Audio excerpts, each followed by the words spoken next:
Ayol kishining sevgisi tugagandan keyin u nima bo'lmasin orqaga qaramaydi. Bolalarimi, uysiz qoldimi, ko'chada qoldimi? Menda shunaqa narsa bo'lganda, yurganman, chidaganman.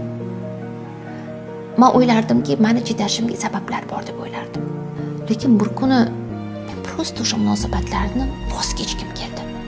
Shu kungacha ushlab turgan odamlar gapi, bolam nima qilaman, endi nima qilaman degan narsalar ishlamay qoldi. Bilasizmi? Nima bo'lsa bo'lsin, kim nima desa desin. Ko'chada qolsam ham mayli. Lekin boshqa xohlamayman degan joyga keldim. Hech narsa qaytib uyg'ota olmadi. Hech qaysi harakat, hech qaysi gap so'zlar, hech narsa. Nima bo'lsa bo'lsin. Nima bo'lsa, yomg'ir, tosh, bulut ustingdan tosh ag'dariladimi? Farqi yo'q edi. Ota-onam, bilasizmi, farqi yo'q edi. Bu o'sha nuqta edi, sevgi tugab qolgan nuqta edi.